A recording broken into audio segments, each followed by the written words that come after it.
프리미어리그가 8경기에서 9경기 정도 남은 상태에서 리그 후반부로 갈수록 득점왕 경쟁이 정말 치열해지고 있는데, 현재 득점 순위를 살펴보면 홀란드가 18골, 그 다음이 살라와 솔랑키, 그리고 와킨스가 16골, 2골 차이고요. 그리고 홀란드와 3골 차이가 보웬과 손흥민 2명의 선수예요.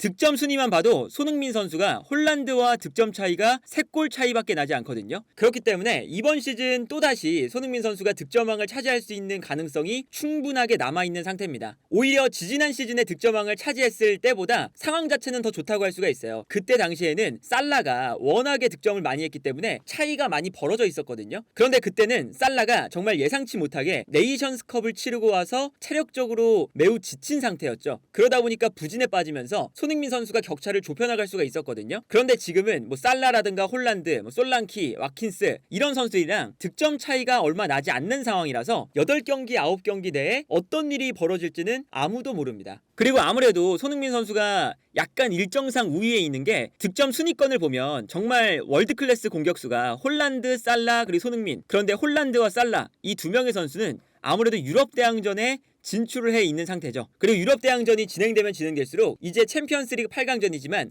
올라가면 4강전, 결승전까지도 진출할 수 있는 상황이고, 리버풀도 마찬가지로 유로파리그에서 결승전에 올라갈 확률이 매우 큰 팀이에요. 그러다 보니까 경기 중간중간 이제 토너먼트 4강전이라던가 결승전 이런 경기들을 앞두고 있을 때는 그 전 경기에 로테이션을 시켜주거나 이럴 때가 많이 나오죠. 그러다 보니까 리그만 소화하면 되는 손흥민이 아무래도 살라나 홀란드보다는 득점할 수 있는 기회가 시간적으로는 조금 더 많지 않을까, 이런 생각이 일단은 들고, 그리고 최근에 홀란드 같은 경우에는 득점 감각이 약간은 내려왔기 때문에 홀란드가 시즌 초반에는 정말 이 득점 페이스가 너무 빨라서 다른 선수들이 잡기 어려웠었는데 지금 밑에 있는 선수들이 다 따라간 상태죠. 그러다 보니까 살라, 솔랑키, 와킨스, 보엔, 손흥민, 홀란드 밑에 있는 선수들이 홀란드를 뛰어넘을 가능성이 조금씩 보이고 있는 상태입니다. 그리고 최근 들어서 손흥민 선수의 득점 감각을 보면 감각 자체가 굉장히 예리해져 있는 상태예요. 특히나 손흥민 선수가 이번 시즌에 원톱으로 뛰면서 원톱 자리에서 어떻게 하면 살아남을 수 있을지 이 고민을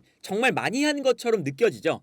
기본적으로 손흥민 선수가 원톱에서 뛸 때 이 자리에서 홀란드라던가 아니면 캐리인이라던가 아니면 최근에 득점왕 경쟁을 하고 있는 와킨스라던가 이런 선수들처럼 가운데 지역에서 전형적인 9번 공격수로 뛰기에는 당연히 어려움이 있습니다. 그러다 보니까 손흥민 선수가 요 라인 사이에서, 상대의 밀집 공간 사이에서 어떻게 하면 득점 찬스를 가져갈 수 있을까, 이 고민을 정말 많이 한 것 같아요. 그래서 최근에 나타나고 있는 특징 중에 하나가 어떤 거냐면, 아무래도 볼이 안쪽으로 투입됐을 때 손흥민 선수가 상대의 밀집 수비를 특히나 만났을 때 이 가운데에서 상대랑 몸싸움을 벌이거나 아니면 손흥민 선수가 등을 진 다음에 상대를 힘으로 이겨내고 득점을 한다거나 이런 장면을 손흥민 선수의 강점이 아니거든요. 그러다 보니까 최근에 손흥민 선수가 어떤 움직임을 보여주냐면, 박스 안으로 볼이 들어왔을 때 볼을 소유하지 않고 한 번에 원터치로 처리할 때가 많아지고 있죠. 그러니까 이 라인 사이에서 볼을 잡을 때 상대 수비수들이 달려들기 전에 슈팅을 처리한다 라는 생각이거든요. 그리고 그 패턴이 아무래도 받자마자 원터치로 슈팅을 하기 때문에 골키퍼가 타이밍을 잡기가 굉장히 어려울 수밖에 없겠죠. 그래서 최근에 들어서 이런 장면이 나옵니다. 이 장면을 보시면요, 상대가 수비 라인을 구성하고 있고 이 라인 사이에서 손흥민 선수가 위치하고 있잖아요. 그리고 이때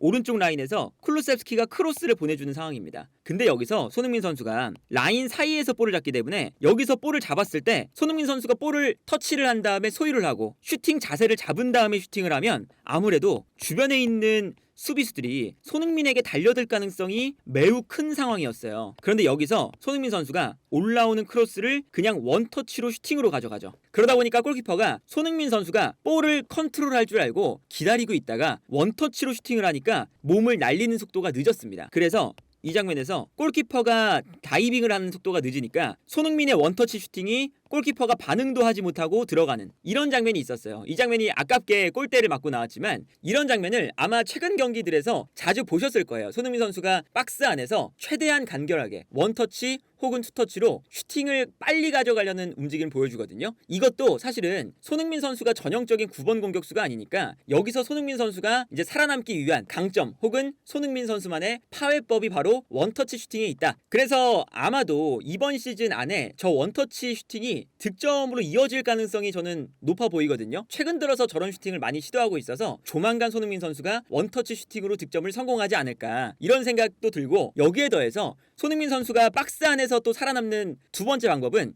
박스 안에서 손흥민 선수의 가장 큰 강점이라고 할 수 있는 오프 더 볼 플레이 그리고 스프린트를 살리는 형태거든요. 어떤 거냐면 애초에 포스테코글루 감독이 측면 지역에서 크로스를 높게 올리는 스타일이 아니잖아요. 그러다 보니까 어떤 식으로 경기를 가져가냐면 좌우 측면에서 측면 공격수들이 넓게 움직여주죠. 특히나 토트넘이 우독이라던가 포로 이런 선수들이 가운데로 더욱더 모여들면서 상대를 중앙에 밀집시키기 때문에 측면 지역의 공간이 많이 나는 형태죠. 그리고 여기서 측면 지역으로 패스를 보내주면 상대가 끌려 나올 때 이 공간으로 가운데 있었던 우독이나 포로 같은 풀백들이 침투하고, 이 공간으로 패스가 들어가면 다시 수비 라인에서 한 명이 끌려 나오니까 그때 안쪽 공간으로 컷백을 시도한다.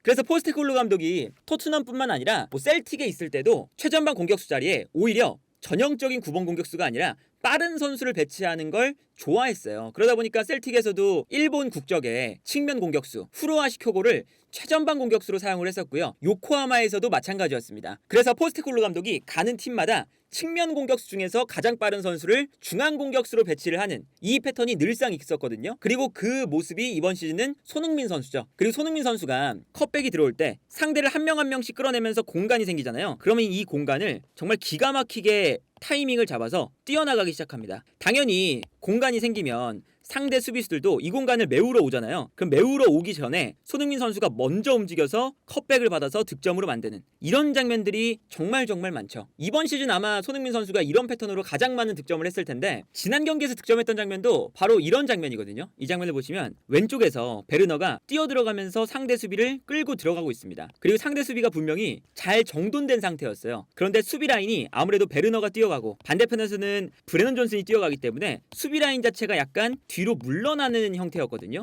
그리고 물러나자마자 상대 미드필더 라인과 수비 라인 사이 이 거리가 벌어지니까 정말 감각적으로 손흥민 선수가 요 안쪽으로 들어가기 시작합니다. 그래서 이 다음 장면을 보면 베르너가 수비를 끌고 들어갈 때 아무래도 수비수들이 조금씩 뒤로 물러나고 있잖아요. 뒤로 물러날 때 루턴타운의 미드필더들은 빠르게 내려오지 않고 있는데 손흥민 선수가 먼저 한 발 더 빨리 움직여서 요 벌어진 간격 사이로 들어가죠. 그 다음에 베르너가 측면에서 상대 수비를 쭉 끌고 들어가다가 크로스를 올려주고, 여기서 이제 상대 수비가 완전히 뒤로 물러난 상태니까 브레넌 존슨이 볼을 받아서 들어오고 있는 손흥민에게 패스를 보내줍니다. 그러다 보니까 상대의 수비 라인과 미드필더 라인 사이에 공간에 있었던 손흥민 선수가 완벽한 득점 찬스를 맞이할 수 있게 되는 거거든요. 그리고 이때는 이미 상대 미드필더들이 손흥민을 알아챘을 때는 약간 늦은 상태였죠. 그러다 보니까 브레넌 존슨이 떨어뜨려주는 볼을 편안하게 손흥민 선수가 올라가서 여기서 결정적인 슈팅을 득점으로 만들어내는 것을 볼 수가 있었습니다. 이 역전골이 사실은 괜히 들어간 게 아니라 손흥민 선수의 이런 움직임 하나가 득점을 만들었다라고 봐야 되는 거거든요. 우리 태국전에서도 상대 수비가 정말 밀집해 있었던 상황이거든요. 그래서 만약에 그냥 요 공간에서 손흥민이 받았다면 사실 볼을 잡자마자 상대에게 둘러싸이고 뺏길 가능성이 높죠. 그러니까 이재성이 뛰어들어가면서 상대 수비가 약간 뒷걸음질 치고 있는 걸 보고 이때 그 앞으로 손흥민이 한 발 먼저 상황을 읽고 공간으로 움직입니다. 그러다 보니까 상대 미드필더들이 아까랑 똑같죠? 손흥민의 움직임을 순간적으로 놓쳤어요. 그래서 여기서 컷백이 들어왔을 때 손흥민 선수가 편안하게 수비 라인과 미드필더 라인 사이의 공간을 쓰면서 득점을 만들 수가 있는 거죠. 이 장면에서도 태국의 미드필더가 이미 손흥민을 놓쳤기 때문에 수비 라인 공간을 손흥민이 슈팅을 할 때 바라만 보고 있을 수밖에 없는 그런 장면을 볼 수가 있는 거죠. 이게 사실은 이번 시즌에 많이 나와요. 이 장면도 보시면 메디슨이 측면을 돌파해서 움직일 때 분명히 박스 안에 수비 숫자가 엄청 많거든요. 그런데 메디슨이 측면을 돌파하니까 한 명이 어쩔 수 없이 끌려 나오죠. 그러면 손흥민 선수가 약간 뒤에 있다가 수비수 한 명이 끌려 나오니까 끌려 나오자마자 발생하는 공간, 요 공간으로 갑자기 뛰기 시작합니다. 그리고 이 스프린트를 다른 선수들이 잡지 못하면서 메디슨이 컷백을 했을 때 정말 이 유일한 공간으로 손흥민이 뛰어들어가서 득점을 만들어내는 모습을 볼 수가 있는 거죠. 이 수비 라인 사이에서 손흥민이 먼저 좋은 포지션을 차지한다는 게 정말 뛰어난 감각이거든요. 이런 모습들이 손흥민 선수가 이 박스 안에서 특히나 포스테코글루 감독의 전술도 손흥민 선수의 스프린트라든가 오프 더블 플레이를 너무나 잘 활용하고 손흥민 선수도 이 공간을 찾아가는 움직임이 이번 시즌 더더욱 이제 무르익으면서 저런 득점 장면을 잘 만들고 있다. 그리고 뭐 여기에 더해서 손흥민 선수가 뭐 상대가 수비 라인을 올렸을 때 뒷공간으로 침투해 들어가서 득점을 만들어내는 건 원래 잘했으니까 사실 이번 시즌에 더 득점을 하는 이제 툴 자체가 많아진 느낌이에요. 박스 안에서 뭐 원터치 슈팅도 시도를 하고 공간으로 빠르게 움직이면서 컵백이 올라오는 걸 득점으로 만들기도 하고 상대가 라인을 올리면 뒷공간 침투도 하고 물론 이제 토트넘이 이번 시즌을 치르는 동안 상대가 밀집 수비를 만들었을 때 토트넘 전체적으로 이 수비 라인의 공간을 못 만들면 당연히 손흥민이 침투해 들어갈 수 있는 공간이 없으니까 여기서는 손흥민 선수가 좀 답답한 모습들이 어쩔 수 없이 나오는데 그런 경우를 제외하고는 손흥민 선수가 토트넘의 플랜대로 경기가 이루어졌을 때 특히나 상대 수비들을 한 명씩 한 명씩 끌어내는 손흥민 선수가 사실 득점왕을 이번 시즌 차지해도 별 문제가 없는 아주 좋은 득점 감각을 보여주고 있다고 생각이 들고요. 그리고 손흥민 선수가 이번 시즌에 아시안컵을 다녀왔잖아요. 그리고 아시안컵에서 체력 소모가 정말 많았었는데 리그로 따지면 3경기를 빠진 거거든요. 3경기를 빠졌는데도 지금 득점 순위가 홀란드 그리고 16골의 살라, 솔랑키, 와킨스 이 두 그룹에 이어서 세 번째로 득점을 많이 한 그룹에 속해 있다라는 게 이번 시즌 손흥민이 얼마나 대단한 퍼포먼스를 보여주고 있는지를 확인해주는 지표고요. 지금 손흥민 선수의 컨디션만 보면 충분히 가능한 지금 모습이고 상황 자체도 나쁘지 않으니까 손흥민의 두 번째 프리미어리그 득점왕 수상이 과연 가능할지 이번 시즌 그 포인트를 재밌게 지켜볼 수 있지 않을까 싶습니다.